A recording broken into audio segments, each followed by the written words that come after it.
Hello guys, welcome to Exam Hunter. आज हम लोग पढ़ने जा रहे हैं चार्टर एक्ट ऑफ 1813। ठीक है दोस्तों, इससे पहले अगर आप देखे नहीं होंगे तो देख सकते हैं। इससे पहले हम लोग already regulating act 1774, 1781, act of settlement, Pitt's India act 1784 और चार्टर एक्ट 1793 पढ़ चुके हैं।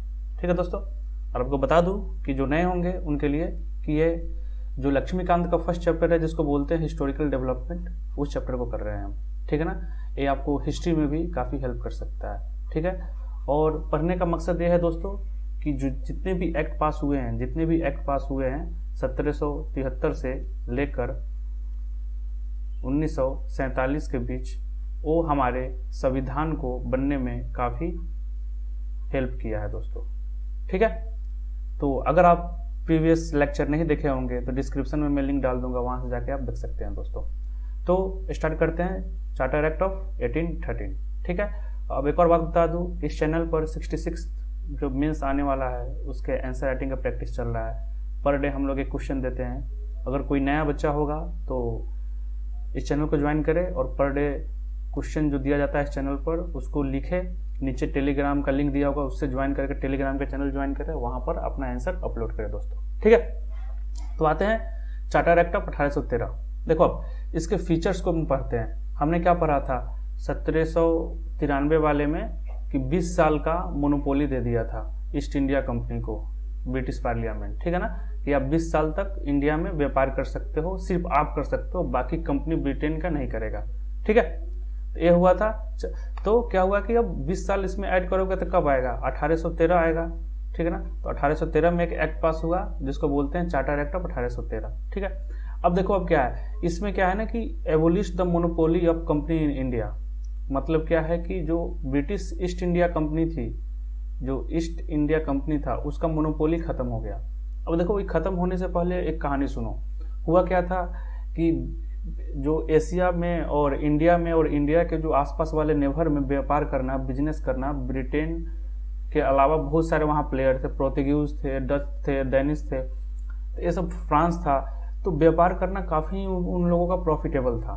ठीक है ना, तो लेकिन इंडिया ऐसा मार्केट था जिसमें सिर्फ ईस्ट इंडिया का कब्जा था। ठीक है ना, तो ब्रिटेन का पार्लियामेंट, ब्रिटेन में और सारे जो कंपनीज थे, पावरफुल जो बिजनेसमैन थे, वो भी चाहते थे कि हम इंडिया में व्यापार करें, लेकिन मोनोपोली किसका चलता था, ईस्ट इंडिया कंपनी का।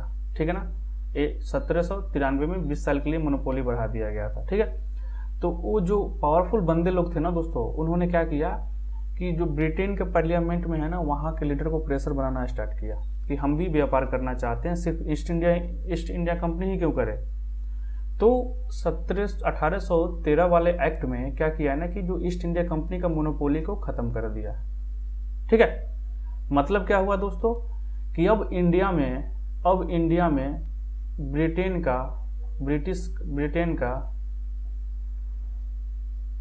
कोई भी आदमी, कोई भी कंपनी व्यापार कर सकता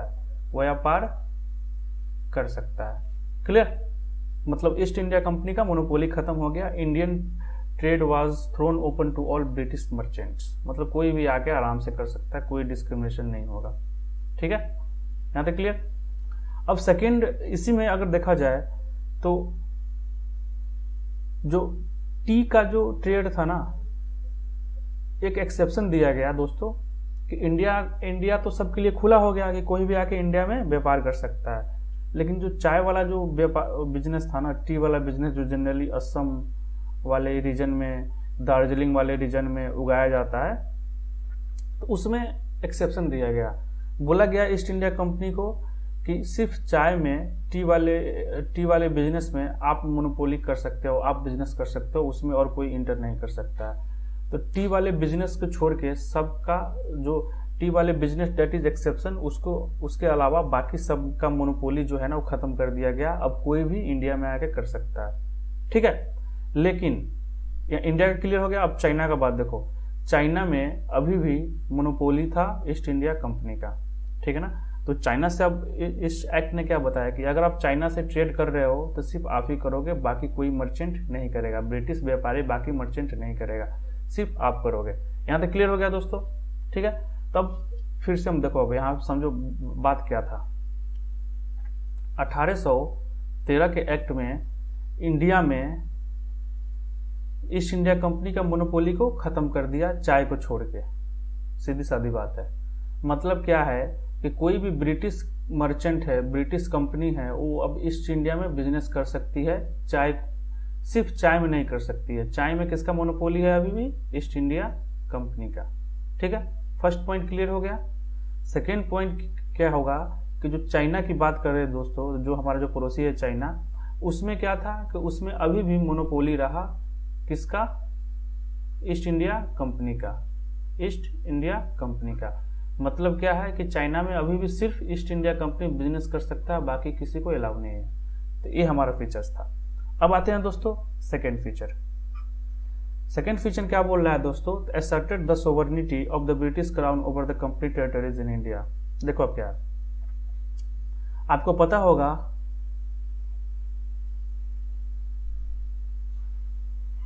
पता होगा कि ब्रिटेन जब ईस्ट इंडिया कंपनी आई थी 1600 के आसपास, तो उन्होंने क्या करा था? अपना प्रोविंस फैलाना स्टार्ट कर दिया था, जिसको प्रेसिडेंसी भी बोलते थे। सबसे पहले बॉम्बे को कब्जा किया, उसके बाद धीरे धीरे यहाँ पर कब्जा करना स्टार्ट कर दिया। और सबसे पावरफुल 3 जो प्रेसिडेंसी था वो था यही बंगाल। बाकी धीरे धीरे छोटका धीरे धीरे करते करते पूरे ऑल ओवर इंडिया में लगभग मोर देन एरिया को कब्जा कर चुका था। ठीक है, तो यहाँ पर रूल चलता था ईस्ट इंडिया कंपनी का। ठीक है ना, वो इसको डायरेक्ट कौन करता था? British parliament. ठीक है ना, ब्रिटिश पार्लियामेंट के कुछ एक्ट लॉ थे, उनके अकॉर्डिंग ये काम करता था, लेकिन किसका चलता था? ईस्ट इंडिया कंपनी का। ठीक है, तो इस एक्ट में क्या किया गया ना दोस्तों, जो 1813 वाला जो एक्ट है ना, उसमें क्या बोला गया ना कि जो ये ब्रिटिश इंडिया, जो ईस्ट इंडिया कंपनी का जो टेरिटरी है, मतलब जो कंपनी का टेरिटरी है, जो टेरिटरी कंपनी के हक में है, जो कंपनी के अंदर है, मतलब क्या है कि सब कुछ करो ये हमारा प्यारा भारत हो गया। ठीक है, तो सब कुछ करो ये एरिया कंपनी के हक में है, ये एरिया कंपनी के अंदर है, ये एरिया कंपनी के अंदर है। ठीक है, तो इसमें क्या बोला ना कि ये जो कंपनी का जो टेरिटरी है ना, वो क्या है? वो क्राउन के अंदर रहेगा, ब्रिटिश क्राउन के अंदर रहेगा। ब्रिटिश क्राउन इस पर अपना सोवरेनिटी जमा सकता है। ठीक है, मतलब यहां तक क्या हमें लगा कि अब पावर किससे शिफ्ट हो रहा है? पावर दोस्तों ईस्ट इंडिया कंपनी से शिफ्ट होके ब्रिटिश गवर्नमेंट के पास जा रहा है। इसको आप क्राउन भी बोल सकते हैं, ब्रिटिश क्राउन के पास जा रहा है। ठीक है ना, पावर शिफ्ट हो रहा है। तो इसमें क्या बताया कि जो भी टेरिटरीज है कंपनी का, उस पर अब किसका हक होना चाहिए? ब्रिटिश क्राउन का। ब्रिटिश क्राउन जो है, ब्रिटिश गवर्नमेंट है, वो अपना सोवरेनिटी उस पर क्लेम कर सकता है। ठीक है, कि वो अब ब्रिटेन का पार्ट हो जाएगा, ब्रिटिश गवर्नमेंट का पार्ट होगा। ठीक है दोस्तों, तो that is your second features. अब आते हैं थर्ड फीचर्स की ओर। देखो दोस्तों, थर्ड फीचर्स क्या बोल रहा है कि फर्स्ट टाइम, ये देखो बहुत ही इंपॉर्टेंट है, इसको आप VVI रट लो, ये एग्जाम में पूछे जाते हैं, VVI है। ये फर्स्ट टाइम क्रिश्चियन मिशनरीज को इंडिया में आने का अलाउ किया। क्यों? क्योंकि वो अपना रिलीजन को फैला सके। यहाँ पर लिखा हुआ है कि for the purpose of enlightening people. ठीक है ना, वो अलग बात है, लेकिन मेन मकसद क्या था कि जो हिंदू, मुस्लिम और बाकी जो रिलीजन है, उनको क्या करना है? क्रिश्चियन में तब्दील करना है, क्रिश्चियनिटी में कन्वर्ट करना है। ठीक है ना, तो अगर आप एग्जाम्पल अगर आप देखोगे दोस्तों, तो जो नॉर्थ ईस्ट वाले रीजन है ना, ये इससे काफी प्रभावित हुआ था। नॉर्थ ईस्ट वाले रीजन और जो ट्राइबल एरिया जो है ना, इससे काफी प्रभावित हुआ था। तो नॉर्थ ईस्ट रीजन में क्या है? सारे Christians of A majority of the people. ठीक है, तो इनका मेन मुद्दा क्या था? क्रिश्चियनिटी में कन्वर्ट करना। अब देखो क्या है ना कि पावर जो होता है ना दोस्तों, सिर्फ पॉलिटिकल पावर नहीं होता है और इकोनॉमिक पावर नहीं होता है, रिलीजियस पावर भी होता है। ठीक है ना, आप देखो इनका मेन मकसद क्या था कि अगर हम सामने वाले इंसान को क्रिश्चियन में बदल दे, क्रिश्चियन का जो सोच है उसको हम इसमें डाल दे, तो क्या होगा कि हम लंबे समय तक हम क्या कर सकते हैं? रूल कर सकते हैं। ठीक है, ये हो गया थर्ड फीचर्स, ठीक है। और इसमें एक और फीचर्स है दोस्तों जो बता दूं आपको, जो हिस्ट्री में पढ़ना है, इसमें है ना फर्स्ट टाइम रुपया दिया गया था, फर्स्ट टाइम पैसा दिया गया था एजुकेशन को लेकर, ठीक है ना, एजुकेशन को लेकर। वेस्टर्न एजुकेशन को कैसे इम्प्लीमेंट करना है इंडिया में, उस समय इस जैसे बजट में पैसा नहीं पेश करते हैं वैसे ही किया गया था।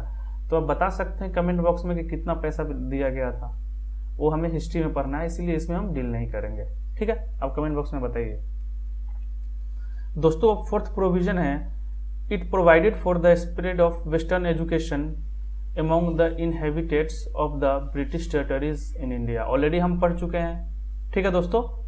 इसमें क्या है ना, ये भी वीवीआई है, वीवीआई है, काफी इंपॉर्टेंट है। फर्स्ट टाइम वेस्टर्न एजुकेशन को बढ़ाने के लिए, फैलाने के लिए क्या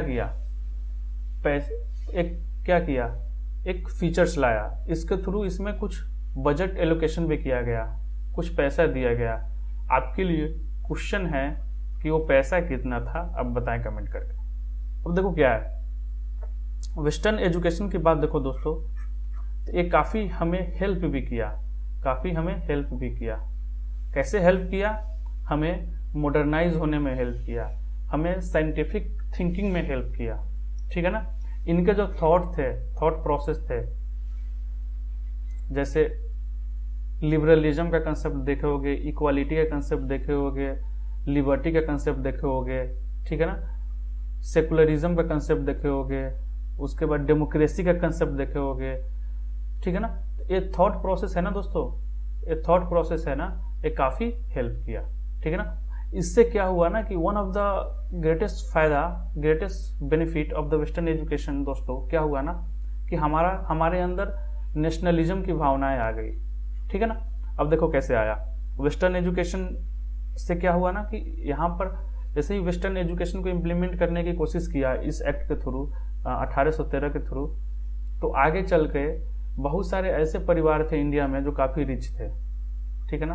वन ऑफ द एग्जाम्पल हमारे नेहरू जी काफी रिच थे। तो उन्होंने क्या करा ना कि अपने अपने बच्चे को हायर एजुकेशन के लिए भेजा, कहाँ, ब्रिटेन और अदर जगह। तो वहां पर इन लोग गए तो क्या हुआ ना कि इन लोग इनलाइटेंड हुए, इन लोग जाने फ्रेंच रिवॉल्यूशन हुआ, रशियन रिवॉल्यूशन हुआ, ठीक है ना, अमेरिकन रिवॉल्यूशन हुआ। तो इतने सारे रिवॉल्यूशन जो है ना वर्ल्ड हिस्ट्री में पढ़ना है। तो इससे एक नए आइडिया, नया सोच आया कि डेमोक्रेसी क्या होता है, लिबर्टी क्या होता है, सोशलिज्म क्या होता है, समाजवाद जिसको बोलते हैं, ठीक है ना, सेकुलरिज्म क्या होता है, ये सब एक नया सोच आया। तो अब क्या होता है ना कि ज्यादा पढ़ोगे तो ज्यादा इनलाइटेड होता है, जनरली ऐसा माना जाता है। तो इससे क्या हुआ ना कि नेशनलिज्म का जो भावनाएं है ना इंडिया में बढ़ना स्टार्ट हुआ। कैसे? क्योंकि इनको पता लग गया कि सही क्या है, गलत क्या है, ब्रिटिश कैसे एक्सप्लॉइट कर रही है। अब इससे क्या हुआ ना कि मिडिल क्लास, जो एजुकेटेड मिडिल क्लास है ना इंडिया में राइज होना स्टार्ट हुआ। क्या हुआ दोस्तों, क्या हुआ, एजुकेटेड जो मिडिल क्लास है ना उनका इंडिया में राइज होना स्टार्ट हुआ। अब ये लोग क्या किए ना कि जो अपना थॉट प्रोसेस है ना नीचे जो गरीब बंदे थे, जो पुअर थे, उनको बताना स्टार्ट किए। तो इससे क्या हुआ ना कि नेशनलिज्म का भावना है हमारे अंदर बढ़ते गया, ठीक है ना। तो ये हुआ पॉजिटिव। अगर हम नेगेटिव साइड देखेंगे इसका, वेस्टर्न एजुकेशन का, तो हो सकता है कि अपने कल्चर को डोमिनेट करने के लिए वेस्टर्न एजुकेशन लाया गया। जैसे सुप्रीमेशन नहीं होता है कि अरे तुम लोग को तो कुछ पता ही नहीं है, तुम लोग सत्य सिस्टम अपना रहे हो, डिस्क्रिमिनेशन है, छुआछूत है, ये सब जो बीमारी जो है, इविल्स जो हमारे सोसाइटी में था, ठीक है ना, ये सब गलत था। लेकिन गलत का मतलब ये तो नहीं कि हमारा कल्चर गलत है। कोई भी कल्चर में कुछ नेगेटिव साइड होते हैं, कुछ पॉजिटिव साइड होते हैं। तो हो सकता है कि कल्चरल सुपीरियोरिटी के लिए कि हमारा कल्चर बहुत ही बड़ा है, हम लोग वाइट बनते हैं, वाइट सुप्रीमेसी का जो कंसेप्ट है, ठीक है ना, वाइट सुप्रीमेसी है, वो देखा जा सकता है। तो दैट इज अनदर टॉपिक, इस पर हम डिबेट नहीं छेड़ेंगे कि वेस्टर्न एजुकेशन से क्या फायदा हुआ क्या नहीं हुआ, वो बात की टॉपिक है, ठीक है। अब आते हैं दोस्तों पांचवा फीचर्स क्या बोलता है।